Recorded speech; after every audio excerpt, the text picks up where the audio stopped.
Welcome to the channel. Thank you everyone for tuning in. So the reason you guys are seeing my face today is, as you saw in the thumbnail, I have some very important and exciting news to share with you all, and that is that I'm starting what I hope to be my new watch brand. So today I want to talk to you guys about the actual brand, the name, and actually share a rendering of the first model that I want to make, and obviously cover specifications and things like that. But first, I actually want to clarify that this is not a sales pitch. I'm not selling you anything at all in this video, and not yet anyway. I just want to talk to you about like the whole process really and where I'm currently at.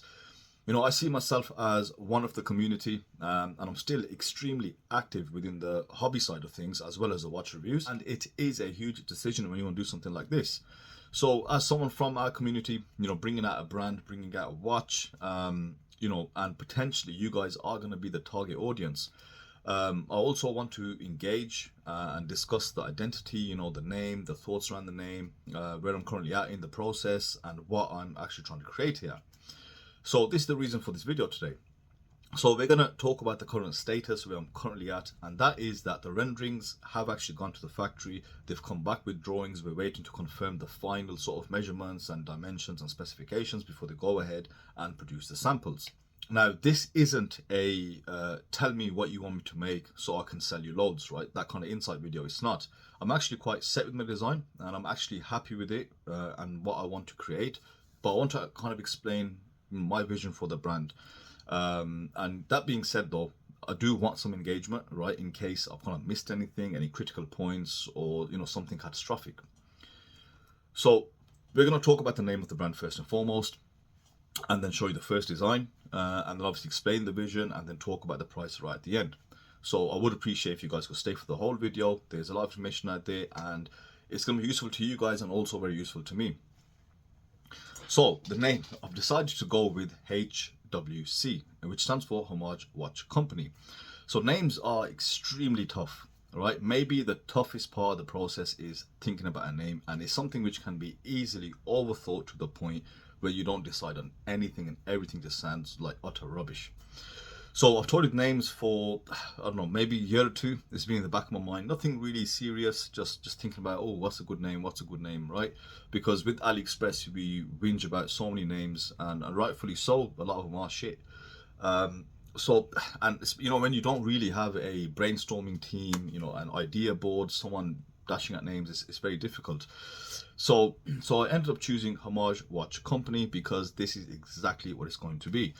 Now, Homage watches, and I'll make a clear distinction that this is not going to be original designs or original watches, because that shit is hard, right? Anyone who thinks they can do original watch, you know, you have to be a designer, you have to have that kind of background. My background is probably a bit more critiquing, so I know what makes a good watch, but I couldn't design one, yeah? And as I said, you know, it's people like myself that are the target market here.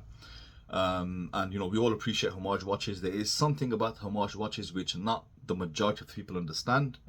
It's something that, you know, we know what we want and what makes a good watch, and you know why we like it, right?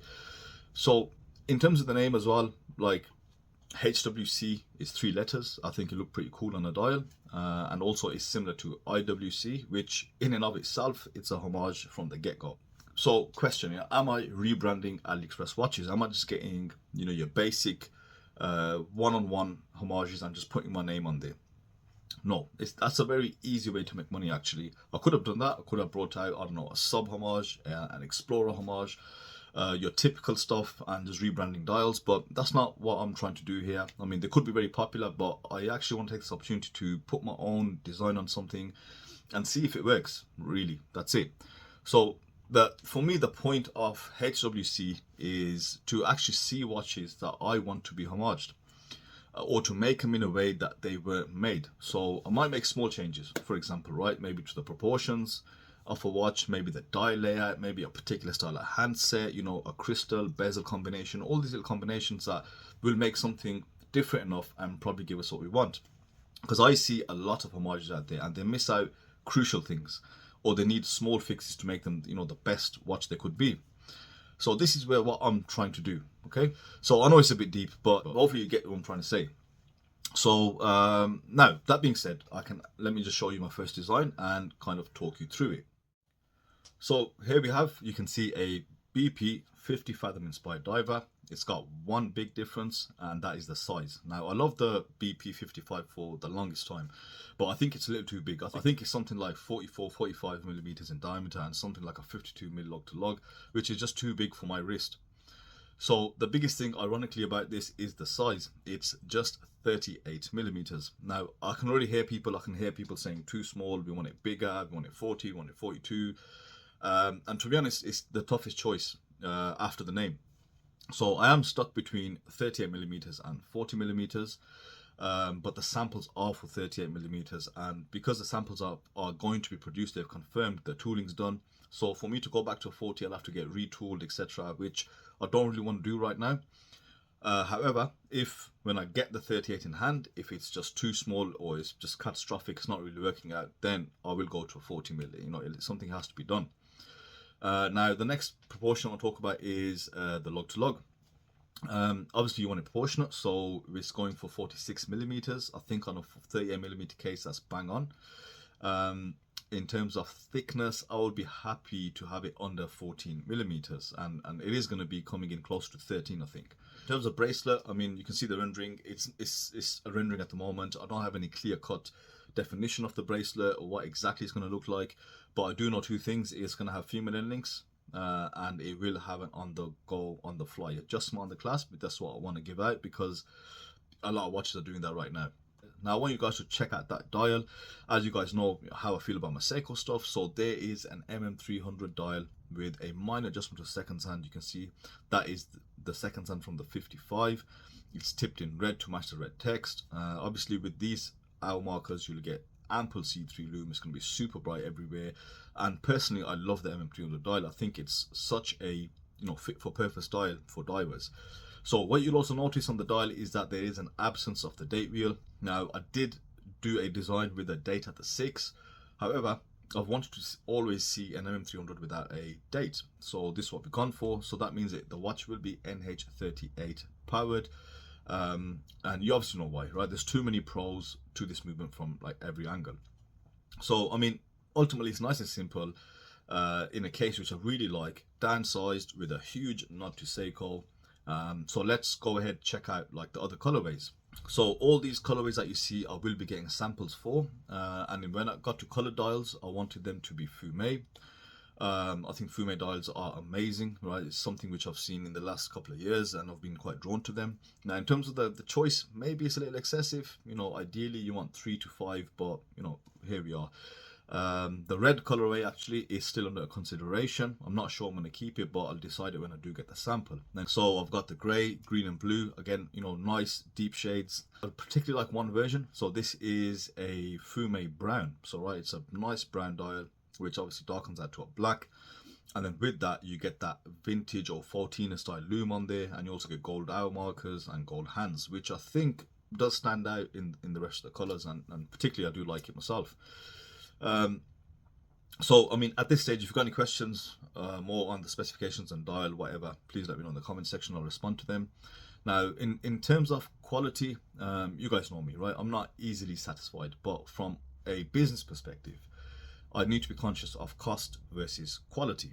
And what I can say is that I won't be happy with anything less than like a really good bezel action, for example, great quality of lume, micro detailing on hands. I'm not going to go for those flat polished shitty hands that you see on some of the cheaper divers. I'm looking for nice hour markers. I'm looking for rich coloration. In terms of the sapphire bezel, it will be domed. The crystal will be domed also, but I'm open to make it a double domed, depending on the end effect versus what the cost is going to be. Now bracelet, while I haven't got a drawing in hand, I expect the best bracelet for the price. We're talking premium links, great finishing and on the fly adjustment. I haven't decided on the link right now if it's going to be split pin. Well, it definitely won't be split pins, but it might be a pin and collar or screwing links. I'm not too sure on those two yet.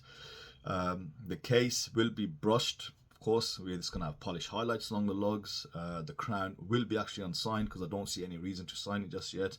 And also the fact is I don't have a logo right now. The case back will be a standard case back. It's going to have I think that's stamped HWC on the case back, something standard, normal. So in terms of the logo, I'm happy with how it looks on the dial, but please give me some feedback into the name logo. Is it a huge turn off or could it work? Now design, again, it's limited to change, but critical aspects can be altered, i.e. if every single person watching this shouts at the top of their lungs that they want a 40mm, then I might have to consider that. So that is it for this stage. You know, maybe I'll do another video when I get any crucial updates after this video is released, or I might just come back to you guys when the samples are ready, or I've got more information on like the bracelet. So I am looking forward to the support. And remember, this is not an emotional venture for me. You know, I'm just trying to do something with my vision, and if it works, then it works, and if it doesn't, then that's cool as well. So the last bit, yeah, the price. So it's still unconfirmed. I've got a rough figure in my mind, but it's too early on in the process to give you anything definite. I'm aiming tops £250, but trying to get as close as I can for 200.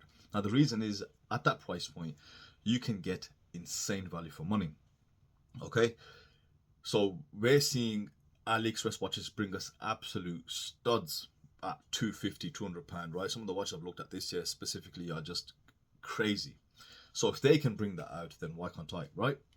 So, and of course, at the same time, I'm trying to be realistic. I'm not trying to bring out a Swiss alternative crystal ward killer. So this is why the price, I think $250 is about right, and it's about what a lot of the brands do on the first watch as well. And going forward, though, to be honest, I'm not thinking to, you know, get the price to 500s, etc. I just want to keep it around this sweet spot, but obviously give you the best value for money that I can, and something which I'm also happy with. So that's it, guys. You know, there's nothing else to add, and thanks for staying tuned in, guys, and obviously thank you for the comments you're going to put on this video, and I will come back with any significant updates if I need to. And yeah, I'm really looking forward to this, and let me know your true thoughts in the comment section below. Don't worry about offending me, because you never will. And again, I love your committed support to the channel, and let's see where we get to. Thank you all for watching, and I will see you in the next video.